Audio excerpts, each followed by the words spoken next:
বড় বোনের যখন বিয়ে হয়, আমার এখনো মনে আছে, আমি তখন খুব বড় ছিলাম না, কিছুটা ছোট, বাট বুঝ ছিল। পাত্র আসলে একটা, আপনাকে ডাকটা করছে না তো আমার কথায় ভাই, আমি কিন্তু আয়াতেই আছি, বাট হাদিসে এখন ব্যাখ্যা দিচ্ছি। এক পাত্র আসলো, দেখলাম যে মাশাআল্লাহ চাপ দাড়ি, পাঞ্জাবি পরে আসছে, তারপরে হচ্ছে যে কাবলি পাঞ্জাবি আছে না, কাবলি পাঞ্জাবি পরে আসছে, কাবলি পায়জামা পাঞ্জাবি। আমার এখনো মনে আছে, পাত্রর চেহারা সত্যি খুবই সুন্দর, অনেক সুন্দর চেহারা, তাগড়া যুবক, ভেরি হ্যান্ডসাম গায়। বাসায় আসলো, আমি নিজে রিসিভ করে বাসায় ঢুকালাম। দেখলে মনে হবে মাশাআল্লাহ यार ये तो जन्नत से भाग के दुनिया में आई है माशाআল্লাহ। আমি আব্বাকে বললাম, আব্বা এই পাত্র কনফার্ম এইটাই ভালো, এর চেয়ে ভালো আর পাওয়া যাবে না। ও মা, পরে গিয়ে শুনলাম তারা বলছে যে আমরা যৌতুক ছাড়া বিয়েতে সামনে আগাতে পারবো না। তোর গুল্লি মারি বিয়ে জামাত। বলেন ঠিক আছে কিনা, বলেন কত ঠিক আছে কিনা। যেই ছেলে আমার বোনকে বিয়ে করতে যৌতুক চায় তার মুখে জুতার বাড়ি।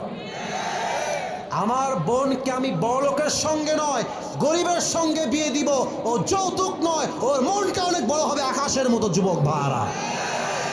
অতএব যারা আমার বোনের বিয়ের জন্য যৌতুক চায় তাদের মুখে কিসের বাড়ি, আর কতক্ষণ কিসের বাড়ি।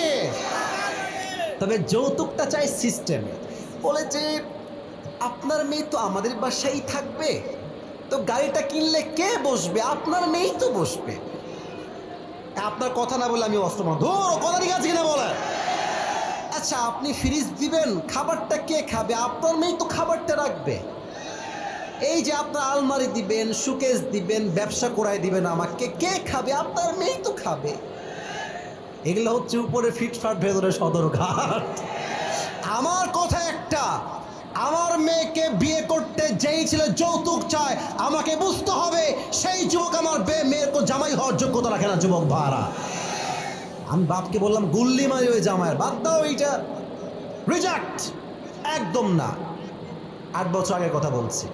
আচ্ছা, পরে আরেকজন পাত্র আসলো, জেনারেল ব্যাকগ্রাউন্ডের, ইংরেজি পড়ায়, খুব ভালো মানুষ, মার্শাল্লাহ চাপ দাঁড়িয়েও আছে।